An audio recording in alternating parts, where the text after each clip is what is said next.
Tiba-tiba bulu kuduku merinding. Aku ngerasa kayak ada sesuatu atau seseorang yang berdiri di belakangku.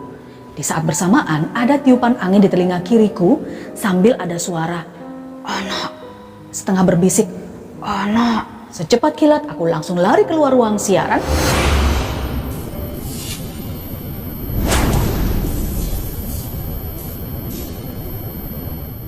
Hai teman-teman, Assalamualaikum warahmatullahi wabarakatuh. Selamat datang kembali di Ruang Cerita, ruang tempat kamu bebas bercerita apa aja. By the way, terima kasih ya kamu sudah klik lagi video ini. Dan di video kali ini aku pengen ceritain pengalaman mistis yang kebetulan aku alami sendiri waktu itu teman-teman. Ya ceritanya waktu itu aku sempat kerja di salah satu radio swasta paling hits di kota M di Jawa Timur.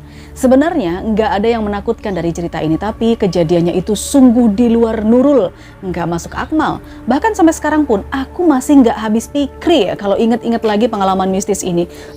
Ngeri pokoknya. Apalagi ternyata belakangan aku tahu kalau memang selalu ada kejadian-kejadian mistis yang dialami oleh teman-temanku yang juga karyawan di radio itu. Nah kira-kira gimana cerita detailnya? Stay tune, kita langsung masuk aja ke ceritanya.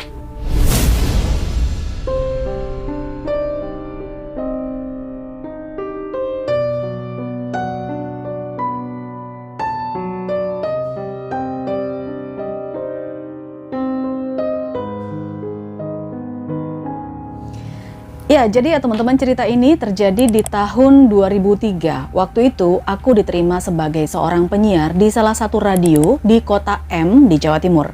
Seingatku ini adalah radio ketiga aku kerja sebagai penyiar di sana ya. Seperti biasanya untuk penyiar baru ada masa-masa probation atau masa training 3 bulan lah. Selama 3 bulan itu, para penyiar baru itu bakal digembleng untuk maksimal menjalankan tugas-tugasnya. Mungkin di sini ada yang nanya, tugas penyiar apa sih? Iya, sebenarnya banyak dan itu tergantung dari kebijakan radio masing-masing.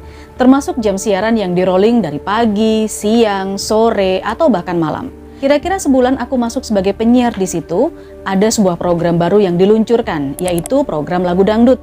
Yang kebetulannya lagi, aku memang punya background jadi penyiar dangdut hampir 2 tahun di radio sebelumnya. Secara otomatis dong, akulah yang dipasang sebagai penyiar di program itu. Selama sebulan sebenarnya nggak ada kejadian mistis teman-teman. Semuanya aman-aman aja. Karena mungkin aku dapat jadwal siarannya itu pagi, siang, sore gitu kali ya. Belum kebagian yang malam. Nah, singkat cerita, saat program dangdut di launching, waktu itu pas masuk bulan Ramadan.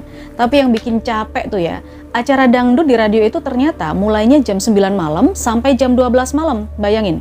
Terus lanjut siaran dini hari menuju ke waktu makan sahur. Jadi totally aku harus siaran dari jam 9 malam sampai jam 5 pagi di hari berikutnya.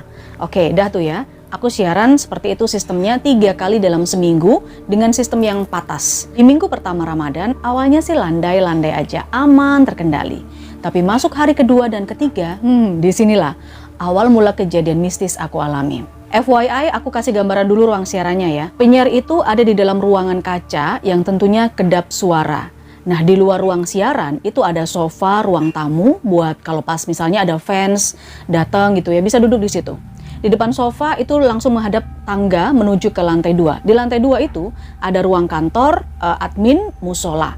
Nah, di ruang tamu itu juga ada TV yang biasanya di situ nongkrong operator yang standby sampai pagi. Terus aku siaran lah kayak biasanya kan. Lala cuap-cuap on air menyapa pendengar. Saat break aku muter lagu.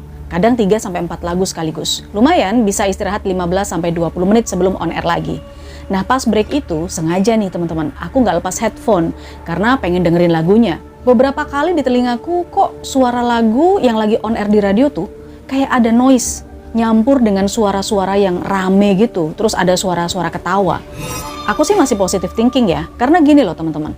Pas jam siaranku dini hari itu, di luar ruang siaran yang ada sofanya tadi, itu kan masih ada satu operator dan satu penyiar ya, sebut saja Ijul dan Kiki. Mereka itu di situ masih ngobrol-ngobrol di sofa luar ya.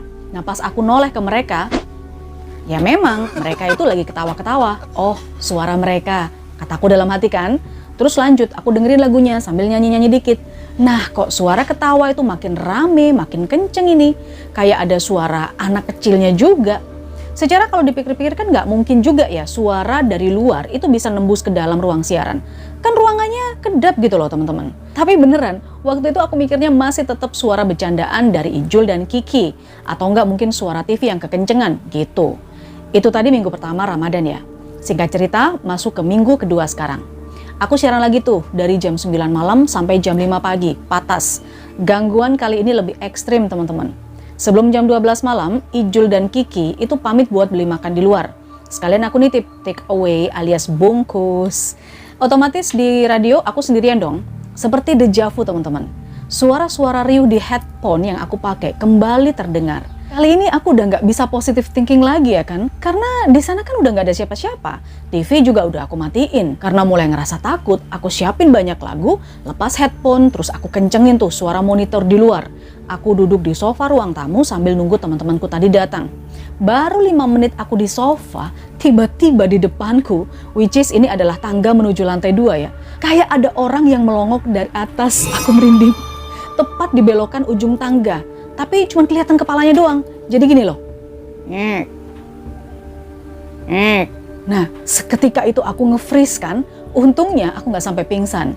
Setelah itu Ijul dan Kiki balik tuh dari warung sambil ketawa lihat aku udah pucet, nggak berani gerak, duduknya di sofa, tetap dengan posisi itu.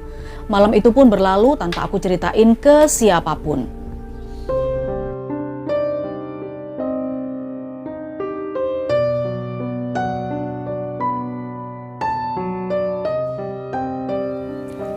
Gangguan saat siaran juga nggak berhenti sampai di situ teman-teman. Memasuki minggu ketiga siaran dini hari, ini yang paling bikin aku shock banget ya.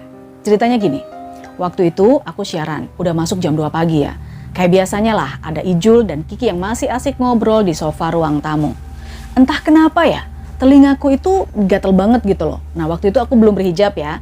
Saat break putar lagu, aku sengaja melepas antingku, kanan, kiri, lalu aku taruh tuh di meja sebelah kiriku, di sebelah sini, sejajar dengan kertas-kertas iklan yang udah tersusun rapi.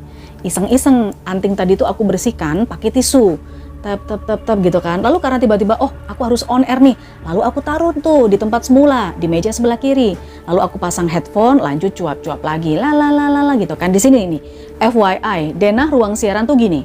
Di sini komputer player, lalu agak ke kiri dikit ini meja, lalu ke kanan player iklan, kayak gitu ya. Sedangkan lantainya itu dari granit warna putih ke abu-abuan.